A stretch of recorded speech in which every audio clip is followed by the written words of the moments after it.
Assalamualaikum warahmatullahi wabarakatuh. Selamat siang teman-teman.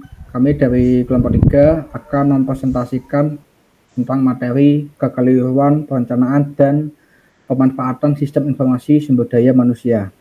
Sebelum memasuki materi, saya akan memperkenalkan teman-teman saya yang berasal dari kelompok 3. Yang pertama ada Maulana Dimasiki dengan digit NIM terakhir 048.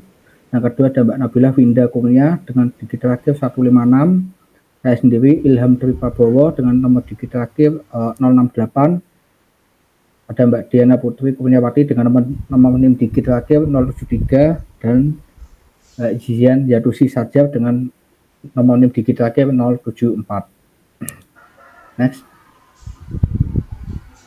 Yang pertama ada perencanaan WIS, itu ada tahapan dan kesulitan.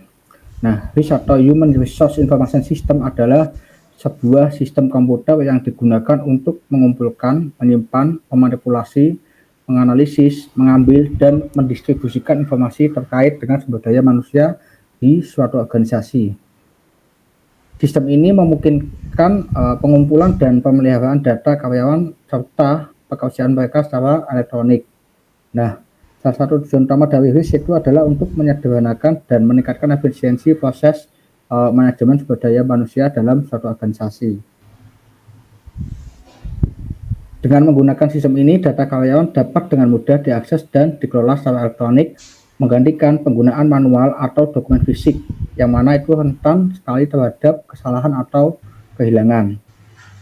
Nah, untuk fitur yang pada umumnya biasa dimiliki oleh WIS sendiri itu ada manajemen data karyawan, pengajian dan manajemen kehadiran, rekrutmen dan seleksi, pelatihan dan pengembangan, serta manajemen kinerja.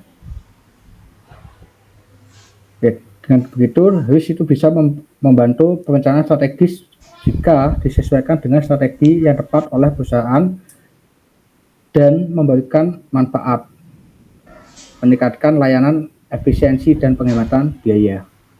Next. Nah, ini ada tahapan dan kesulitan akan dilanjutkan oleh kawan saya. Nah, tahapan pengembangan sistem Human Resource Information System yang umumnya digunakan adalah sebagai berikut. Penentuan kebutuhan bisnis. Tahapan pertama dalam pengembangan sistem HRIS adalah menentukan kebutuhan bisnis, yaitu memahami apa yang ingin dicapai oleh perusahaan dengan mengimplementasikan sistem HRIS, seperti meningkatkan efisiensi dan produktivitas dalam manajemen sumber daya manusia, mengurangi biaya administrasi, dan meningkatkan pengambilan keputusan. Yang kedua adalah perencanaan proyek. Setelah kebutuhan bisnis ditentukan, perlu dilakukan perencanaan proyek. Tahapan ini meliputi pengembangan rencana kerja, alokasi sumber daya, dan penjadwalan kegiatan proyek. Yang ketiga adalah analisis kebutuhan dan desain sistem. Tahapan ini adalah melakukan analisis kebutuhan dan desain sistem. Dalam tahap ini perlu dilakukan pengumpulan data dan informasi, serta analisis terhadap proses bisnis yang ada di perusahaan. Kemudian sistem HRIS dirancang sesuai dengan kebutuhan bisnis perusahaan, termasuk fitur-fitur yang dibutuhkan, struktur database, dan arsitektur sistem. Yang keempat adalah pengembangan dan pengujian sistem.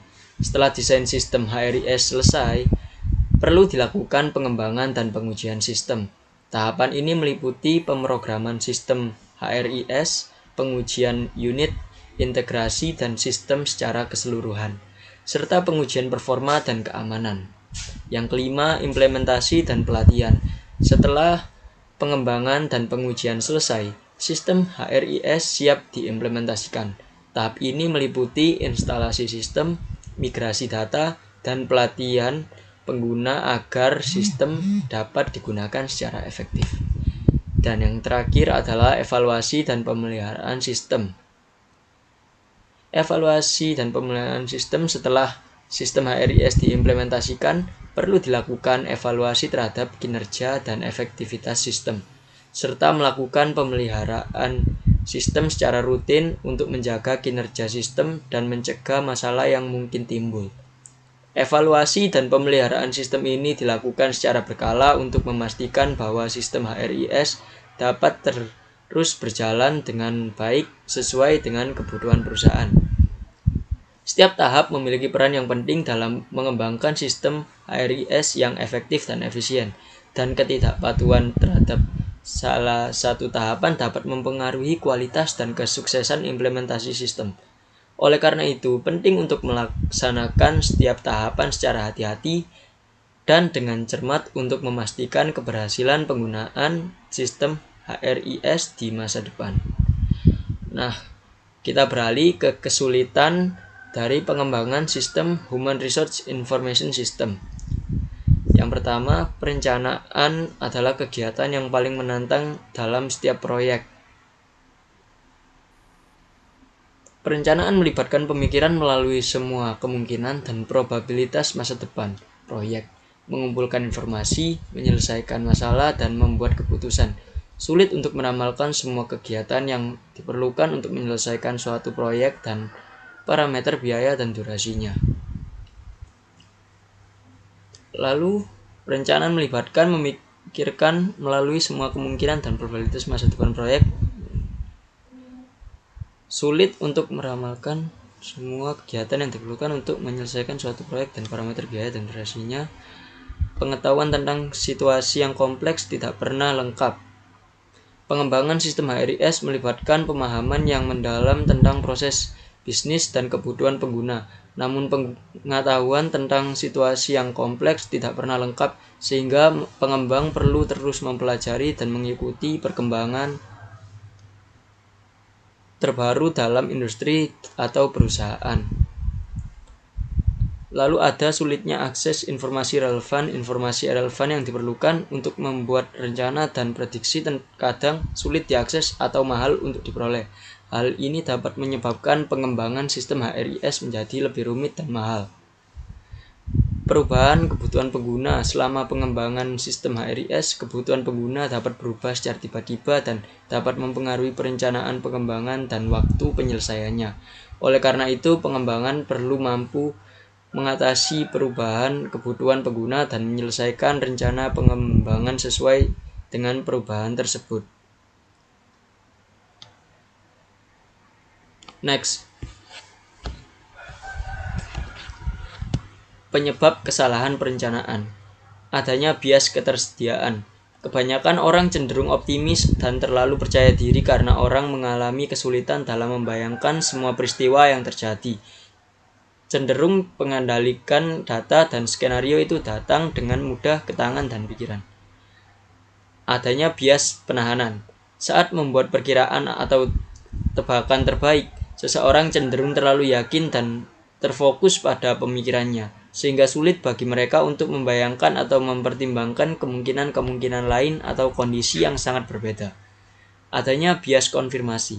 Orang cenderung condong ke satu perspektif ketika membuat prediksi mereka, atau bias konfirmasi, dan mencari dukungan untuk pandangan awal mereka daripada mencari bukti yang tidak meyakinkan.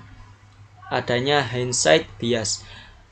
Orang sering memiliki hindsight bias dan kurang menghargai ketidakpastian pada saat itu, sehingga mereka cenderung merasa bahwa dunia lebih cepat diprediksi daripada kenyataannya. Mereka mungkin tidak terkejut dengan kejadian yang telah terjadi, tetapi kesulitan memprediksi kejadian yang sama di masa depan.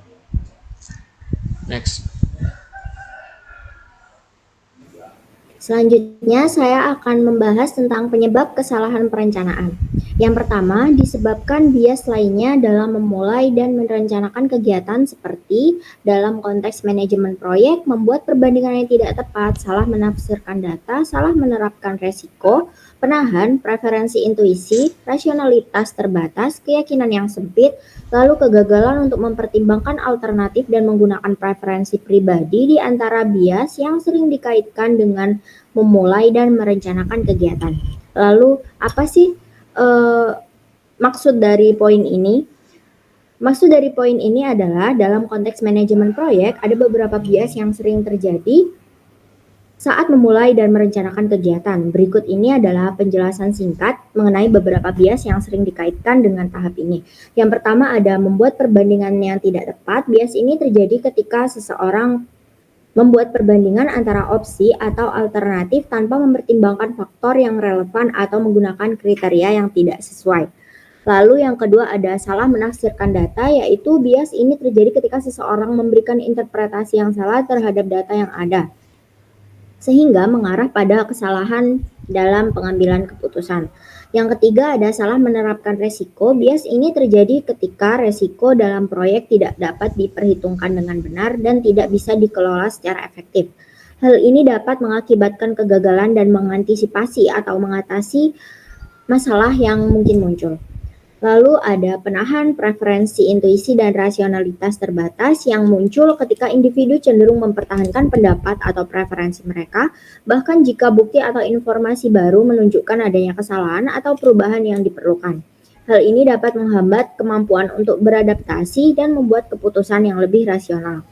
Lalu keyakinan yang sempit, bias ini terjadi ketika seseorang memiliki keyakinan yang kuat terhadap satu pendekatan atau solusi tanpa mempertimbangkan opsi atau alternatif lain yang mungkin lebih baik atau lebih efektif, dan kegagalan untuk mempertimbangkan alternatif terjadi ketika individu gagal mempertimbangkan alternatif yang mungkin lebih baik atau memiliki potensi keberhasilan yang lebih tinggi. Hal ini dapat mengakibatkan terlewatnya peluang atau solusi yang lebih baik. Lalu yang ketujuh ada penggunaan preferensi pribadi, yaitu yang terjadi ketika keputusan atau perencanaan didasarkan pada preferensi pribadi atau kepentingan individu, bukan pada analisis objektif atau kepentingan proyek secara keseluruhan. Bias-bias ini dapat mempengaruhi kualitas perencanaan dan pengambilan keputusan dalam manajemen proyek. Lalu tim proyek hanya memikirkan tugas spesifik yang ada, dan mendasarkan prediksi mereka pada skenario yang menggambarkan perkembangan masa kini dan masa depan, sehingga membuat mereka mengabaikan sejumlah besar cara di mana rencana mereka mungkin salah. Penjelasannya yaitu tim proyek cenderung fokus pada tugas-tugas spesifik yang perlu dilakukan dalam proyek dan melakukan prediksi berdasarkan skenario yang menggambarkan bagaimana proyek akan berkembang dari masa kini ke masa depan. Akibatnya mereka bisa mengabaikan kemungkinan adanya kesalahan atau tantangan yang tidak terduga dalam rencana mereka. Sehingga mereka seharusnya lebih berusaha memperkirakan bagaimana setiap langkah akan berjalan berdasarkan situasi dan kondisi saat ini. Namun mereka mungkin kurang mempertimbangkan berbagai cara di mana rencana mereka dapat salah atau terjadi perubahan yang signifikan. Next. Pada slide yang selanjutnya, saya juga akan mengulas bagaimana cara mengurangi kesalahan perencanaan. Yang pertama ada hindari melebih-lebihkan atau meremehkan sumber daya. Menghindari melebih-lebihkan atau meremehkan sumber daya yang dibutuhkan untuk proyek tertentu, meningkatkan alokasi sumber daya di beberapa proyek, membedakan teknik dan kebijakan manajemen proyek yang efektif dan tidak efektif, lalu meningkatkan moral dalam tim proyek dan mempromosikan lingkungan proyek yang lebih stabil. Selanjutnya ada menggunakan informasi distribusi. Tim proyek HRIS disarankan untuk menggunakan informasi distribusi daripada informasi tunggal dalam memprediksi waktu atau hasil penyelesaian proyek. Dengan melihat dalam konteks yang lebih luas dan mempertimbangkan pengalaman masa lalu yang lebih relevan, pengalaman orang lain, lalu peristiwa latar belakang yang mungkin mempengaruhi mereka untuk membuat prediksi yang lebih akurat. Dengan mempertimbangkan berbagai faktor ini dan menggunakan informasi distribusi, tim proyek HRIS dapat mengantisipasi ketidakpastian dan memperkirakan rentang waktu atau hasil yang lebih realistis. Lalu ini juga akan membantu mengurangi resiko dalam perencanaan dan memungkinkan mereka untuk membuat keputusan yang lebih baik terkait alokasi sumber daya, jadwal, dan pengelolaan risiko.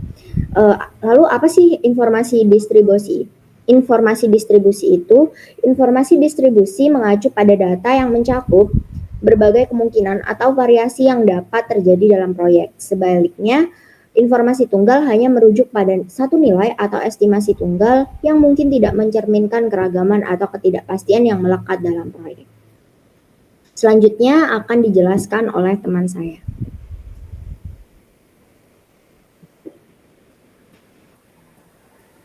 Selanjutnya yaitu mengumpulkan informasi dan melihat hasil proyek di masa depan.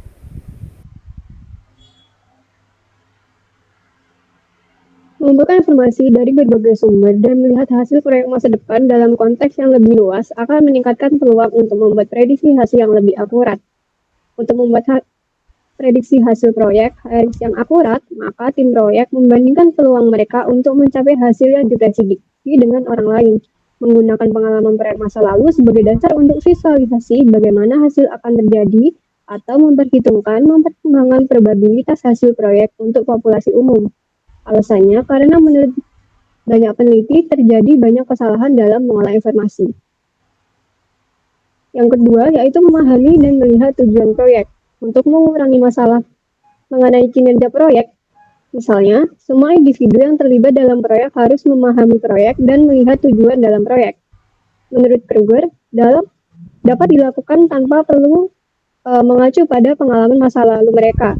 Mereka menyarankan bahwa tim proyek harus memecah tujuan proyek, sehingga masing-masing tujuan proyek dibuat menonjol saat membuat prediksi alih-alih melihatnya secara keseluruhan. Seperti yang disoroti oleh Van Boven dan Epley, ketika mengevaluasi kategori atau peristiwa, keseluruhan terkadang tampak kurang dari jumlah bagian-bagiannya. Yang ketiga yaitu ada Work Breakdown Structure, atau disingkat dengan BBS, atau struktur rincian kerja digunakan untuk membagi keseluruhan proyek menjadi elemen-elemen kerja yang mewakili unit kerja tunggal yang ditugaskan baik ke organisasi atau ke agen luar seperti kontraktor, termasuk tugas dalam struktur terorganisir untuk memastikan kelengkapan, kompatibilitas, dan kontinuitas semua pekerjaan yang diperlukan untuk proyek berhasil. Manfaat dari struktur rincian kerja ini adalah efek pencacahan dalam mengurangi kekeliruan perencanaan dengan memecah suatu kategori. Tim proyek harus dapat membuat prediksi hasil yang lebih akurat karena prosesnya mengubah cara informasi dipresentasikan atau dideskripsikan. Oleh karena itu, maka mereka yang terlibat dalam proyek akan lebih memahami apa yang seharusnya mereka sampaikan dan harus dapat membuat prediksi hasil yang lebih akurat mengenai apakah mereka dapat menyampaikannya atau tidak. Dan yang keempat ada membuat prediksi akurat. Orang dapat membuat prediksi akurat dengan fokus pada peristiwa non-vokal di masa depan, dan tim proyek akan mengoreksi prediksi mereka meskipun tidak berpengalaman. Pemecahan kategori membantu membuat prediksi hasil yang lebih akurat dengan mengubah cara informasi dipresentasikan sehingga anggota proyek dapat lebih memahami pesan yang harus disampaikan.